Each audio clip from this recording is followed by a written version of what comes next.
Hi, good morning, my dear student. Today we are going to discuss your class 8 SST. Class 8 SST, as you know that we have completed your, I think, whole syllabus. But today class, we will try to understand the meaning of secularism. What is secularism? Secularism क्या है? Secular state क्या है? First, you have to think about the secularism. Secularism की meaning होती है धर्मनिरपेक्ष। धर्मनिरपेक्ष थोड़ी डिफिकल्ट है, इसको थोड़ा और आसान शब्दों में तोड़े अगर, it means the word secularism is very difficult for you to understand. Why? Because you are very little, आप छोटे हैं, आप इस चीज़ को समझने के लिए थोड़ी आपको प्रॉब्लम है, लेकिन फिर भी सेकुलरिज्म का अर्थ आपको आना चाहिए. सेकुलरिज्म की मीनिंग होती है कि कोई भी सेकुलर स्टेट किसी भी विशेष धर्म को फेवर नहीं करेगा. What I am telling you that without any hesitation you have to learn, you have to think, and you have to clear that the state, if he announced him as a secular state, then he will not favor any specific religion. वो किसी भी specific religion को अलग नहीं करेगा, specific religion को accept नहीं करेगा. सभी धर्मों के साथ समान व्यवहार करना है उसको. My dear student, the secularism the if you will see the refers to the separation of religion from the state. Secularism, it means it's refer to the separation of religion from the state, of religion from the state. It's refer secularism. Secularism राज्य को धर्म से अलग करता है. राज्य क्या है, धर्म क्या है, दोनों बातों को अलग अलग ये करने का प्रयास करता है. अब यहाँ पे एक और जरूरी चीज आती है सामने आपके, जो आपको समझना है. सेकुलरिज्म वर्ड का यूज संविधान में कहाँ हुआ? In the Indian constitution, from which place the word mention. तो कहता है कि अगर भारतीय संविधान को समझना है आपको, if you want to understand about the constitution and their theme, their main, their motto, first you have to read the preamble. तो इंडियन कॉन्स्टिट्यूशन प्रीम्बल जो है, Indian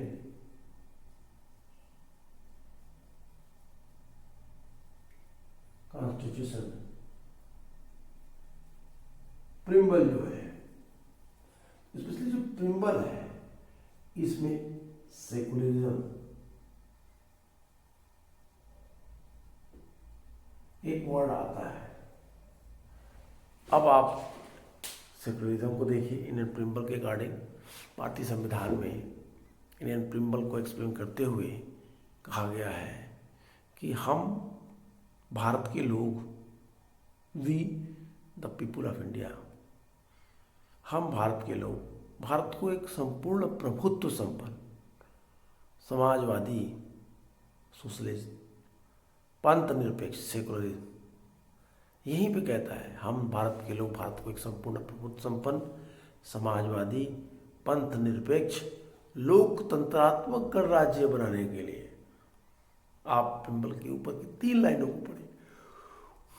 You have to read the first 3 lines of the preamble. You can find the particular word without any hesitation. आसानी से आपको ये शब्द वहाँ पे मिल जाएगा। अब ये शब्द ये चीजें क्यों लाई गई भारतीय संविधान में, कभी इसके बारे में आपने सोचा? Okay, I hope if you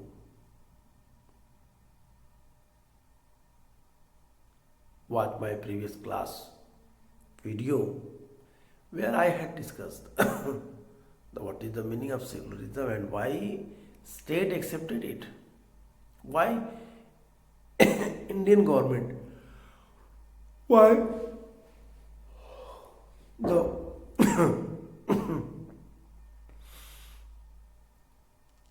Bharat सरकार ने इसे एक्सेप्ट क्यों किया, इसके पीछे के क्या कारण थे। इन चीजों को बताते हुए उन्होंने सभी कॉन्स्टिट्यूएंट असेंबली मेंबर ने अलग अलग अपनी बातें रखी। जैसे एक बात आती है कॉन्स्टिट्यूएंट असेंबली मेंबर में कि आप भारत जो है, जब भारत का बंटवारा हुआ, when India divided into two parts 1947, India and Pakistan, the two countries who took part after partition, India and Pakistan. The Pakistan formed on the basis of their specific religion, Muslims, and according to Pakistani constitutions, the Muslim religion is the prominent religion according to constitution of Pakistan. But in India, the constituent assembly members, they were more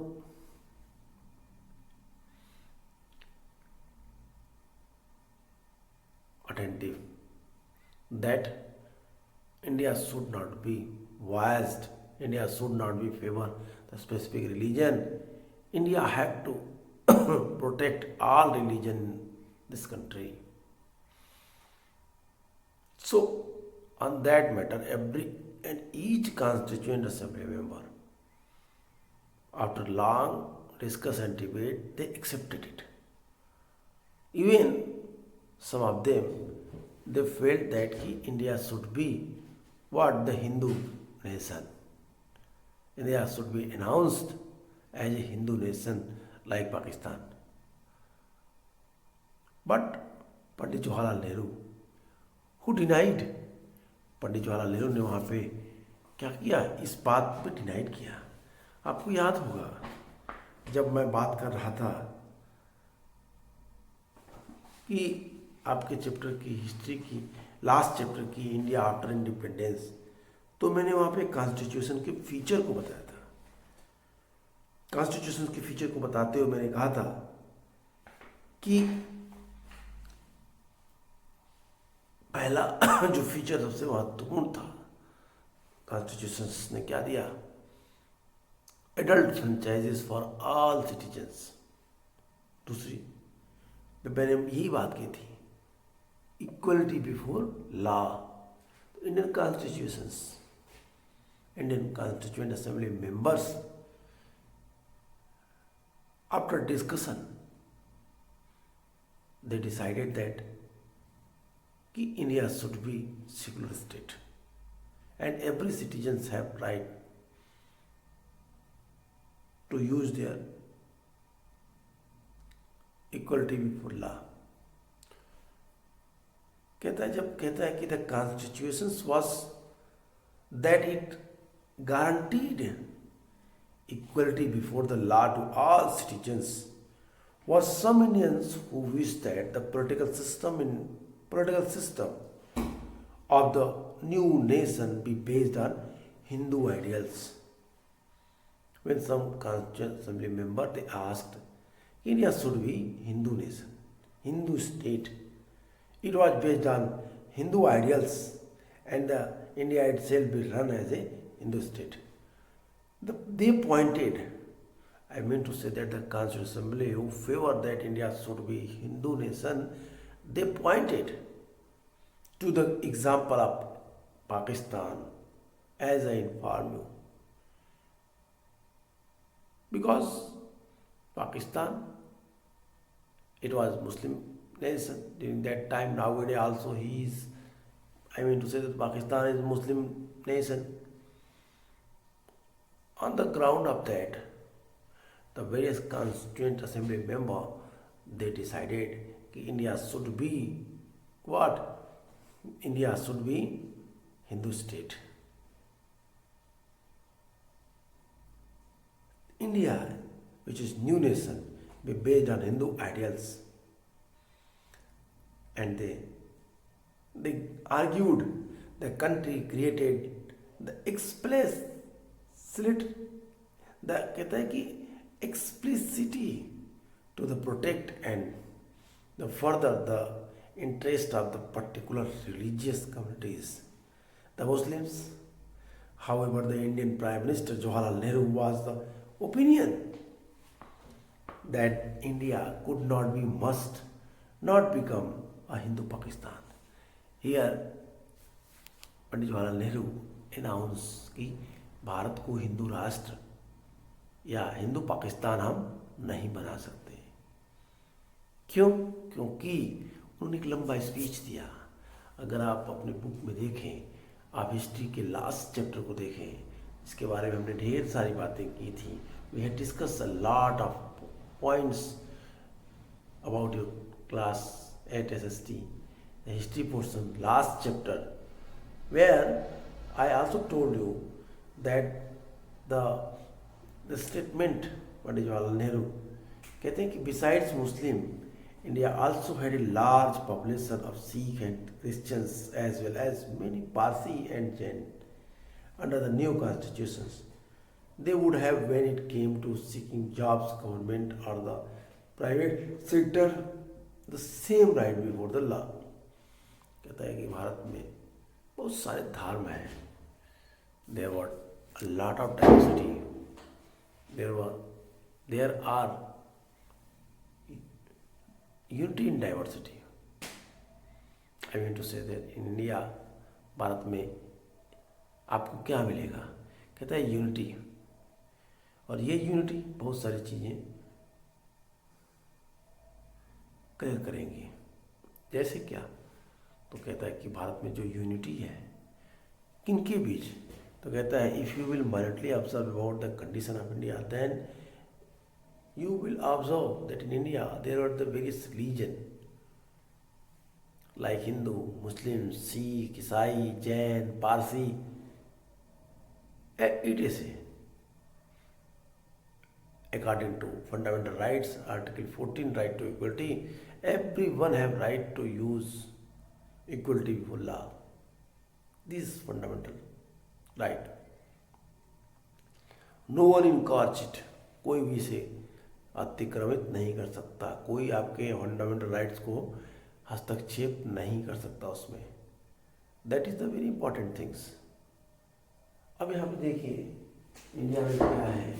कहता है हिंदू हैं, Muslims हैं, सिख हैं, ईसाई हैं, Jainism है, पारसी है, Buddhist भी है और भी बहुत सारे. कहता है यहाँ पे आप लिख दीजिए, आपको आसानी होगी. हिंदू, मुस्लिम्स, सिख,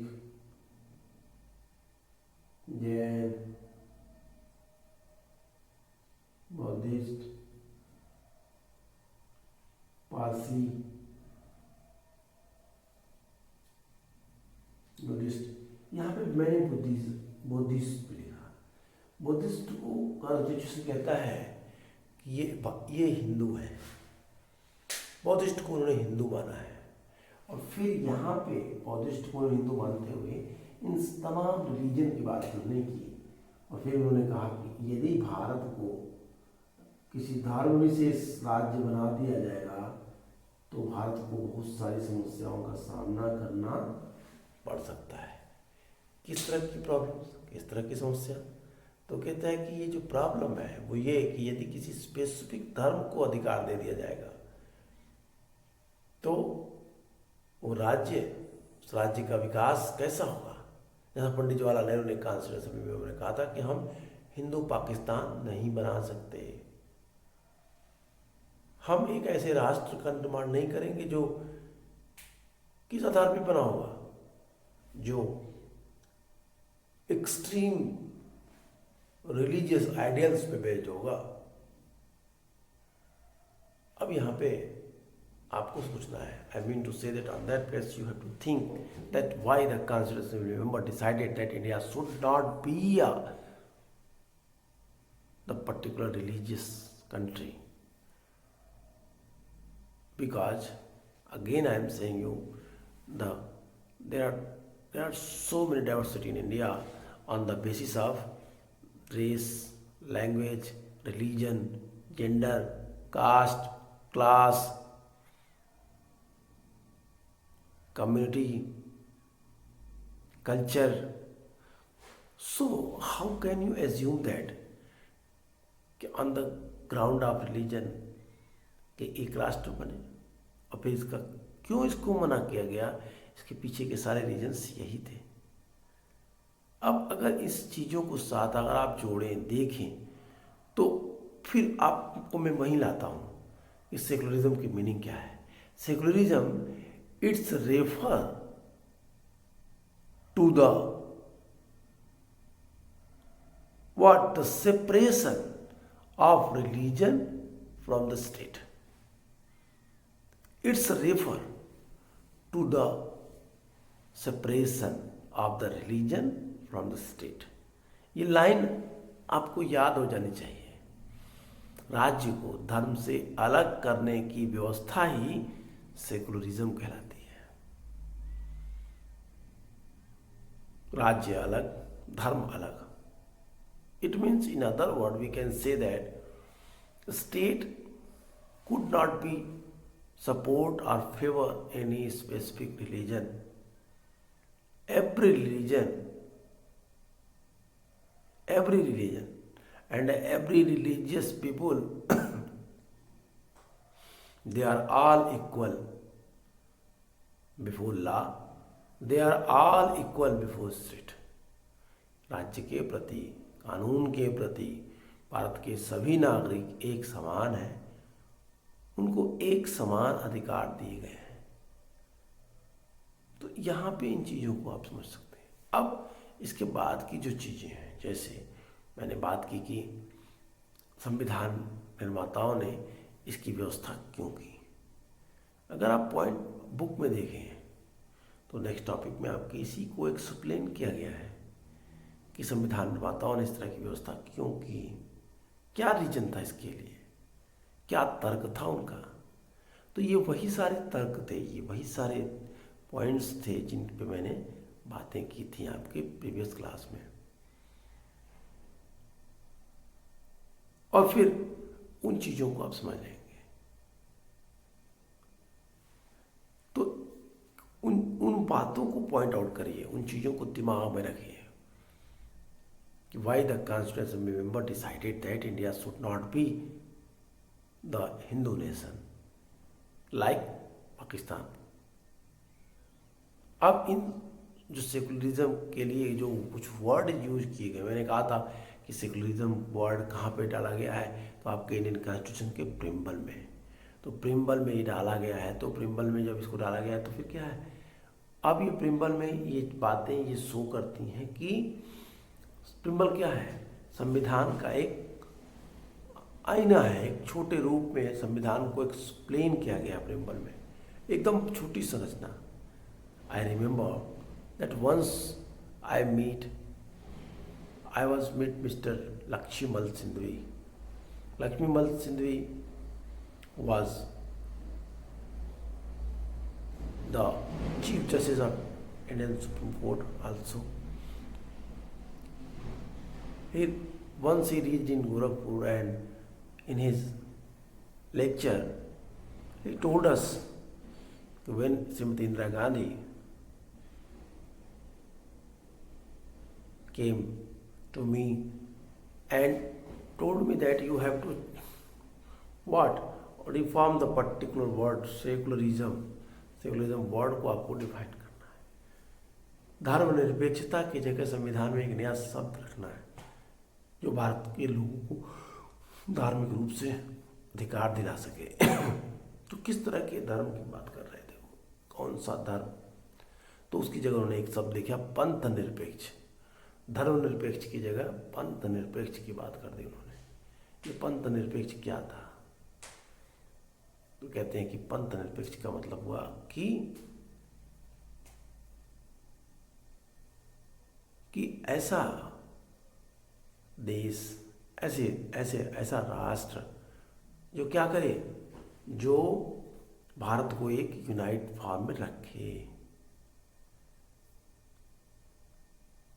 जो भारत के धर्म विभिन्न पंथों के लोग, सेक्ट के लोग को भी वैसी ही अधिकारिता दे जैसे भारत में रहने वाले दूसरे धर्म के लोग।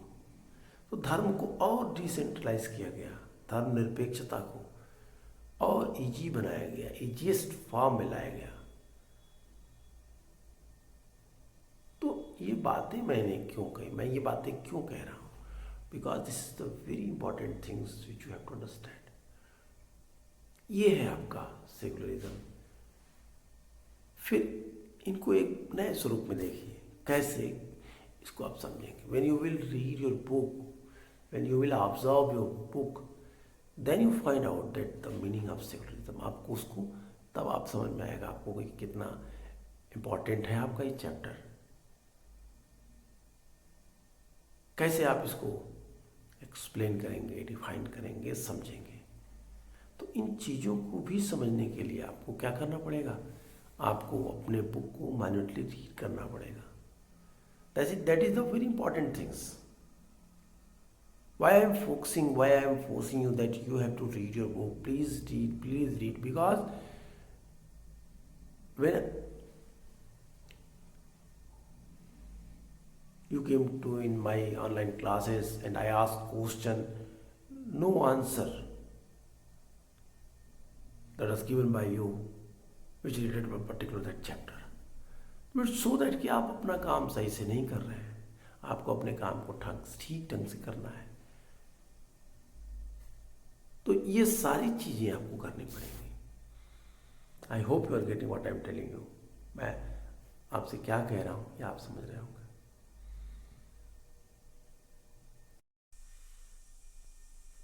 If you will see why is it important to separate religion from the state? My dear student, I inform you again and again that why the Constituent Assembly member, they decided, they accepted that India should be as a secular state. Here question arises. You should ask a question that why is it important to separate religion from the state? क्यों secularism की जब परिभाषा मैंने कहा था तो मैंने आपसे कहा था it's refer to the religion of, I mean to say that कि ये क्या करता है। अगर आपको याद होगा तो ये डिफिनेशन को मैंने सेम आपके बुक से उठाया था। मैंने कहा था secularism refer to the separation of religion from the state. That is that points I mention you. अगर आप उन चीज़ों को देखें तो मैंने आपसे कहा था कि secularism refer to the separation of religion from the state. तो इन चीज़ों के आधार पे भी आप क्या कर सकते हैं, इन बातों को समझ सकते हैं। आप यहाँ पे क्वेश्चन उठाता है खुद ही कि why it important to separate religion from the state. Let us see and discuss कि क्या इसके पीछे की जो औचित्य है वो सही है। कहता है as discussed above the most important aspect of secularism is its separation of religion from state power. This is important for a country to function democratically.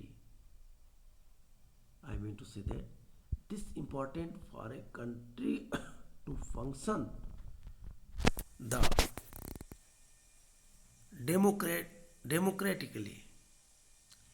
Almost all countries of the world will have more than one religious group living in them. अगर आप world wide level पर देखें तो दुनिया में बहुत सारे ऐसे देश आपको दिखेंगे जो सिर्फ एक धर्म विशेष के लोगों के द्वारा आवासित है, हैबिटेट्स है। लेकिन भारत एक ऐसा देश है जहाँ पे एक धर्म नहीं, विविध धर्मों के लोग एक साथ रहते हैं।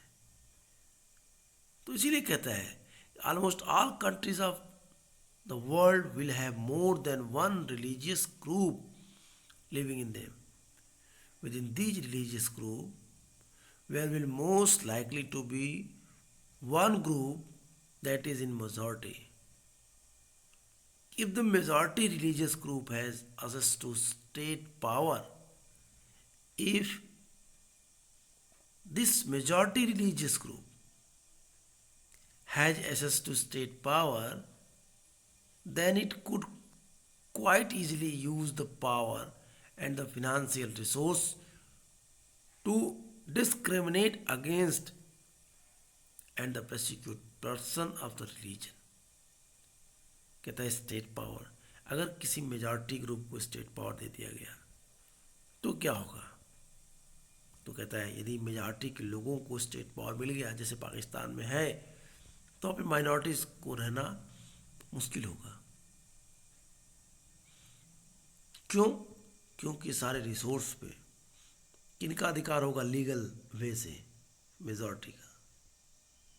तो जो माइनॉरिटी के लोग होंगे वो डिस्क्रिमिनेट किए जाएंगे। दूसरे धर्मों के जो लोग होंगे वो लोग बहुसंख्यक धर्म के द्वारा प्रताड़ित किए जाएंगे, एक्सप्लॉइट किए जाएंगे, डिस्क्रिमिनेट किए जाएंगे। कहते हैं the tyranny of the majority could result in the discrimination, correction, at the time even the killing of the religious minorities। The majority could quite easily prevent minorities from the practicing their religions. Any from the domination based on religions is a violation of the right and the democratic society guarantees to each and every citizen irrespective of their religion। Therefore, the tyranny of the majority and the violation of the fundamental rights that can result in one reason why it is important to separate the state and religion in democratic societies। I hope you are getting what I am telling you। The another reason that is important to separate religion from the state in the democratic society is because we also need to protect the freedom of individuals to exist from their religion, embrace another religion, or have the freedom to inter- interpret the religious teachings differently। To understand this point better, let us take a practice of untouchability। You might feel that you dislike the practices within the Hinduism and therefore you want to try and reform it। However, is state power were in hand of those Hindus who support the untouchability? When do you think that you would have easy task to try and change this? Author told you about that untouchability कि क्या इसको आप बदल देंगे यदि majority के लोगों में लीगल राइट्स हो, कानून बनाने का अधिकार उन वर्ग के हाथ में हो जो अनटचेबिलिटी को फेवर करते हो, तो क्या आप इसे आसानी से बदल पाएंगे? You might face a lot of resistance from fellow members of your community।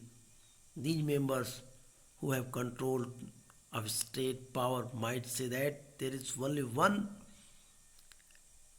interpretation of the Hinduism and that you do not have the freedom to interpret this differently। I hope you are getting what I am telling you।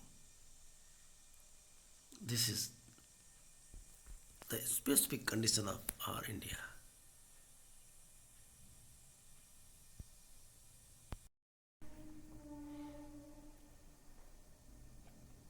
आज हम लोगों ने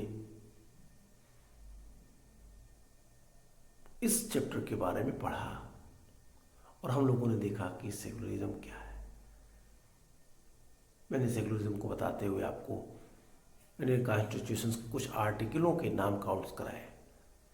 article 26, article 29, article 30, which gives the special rights for the minorities, not the majorities.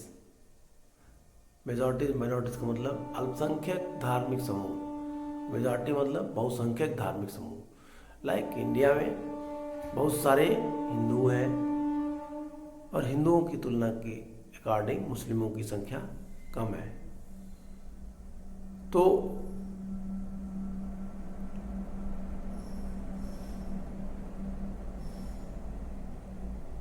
भारतीय संविधान में उन्हें किस तरीके से एडजस्ट किया गया, महत्वपूर्ण बात ये है।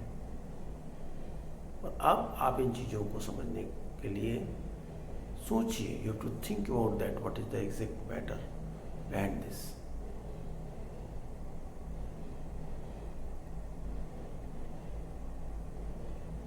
आर्टिकल 30 माइनॉरिटीज़ को राइट्स देती है, आर्टिकल 29 माइनॉरिटीज़ को राइट देती है, आर्टिकल 26 माइनॉरिटी को राइट देती है। माइनॉरिटी को राइट देना क्या जरूरी है? तो यहाँ पे भी इन चीज़ों को मेंशन किया जाना चाहिए।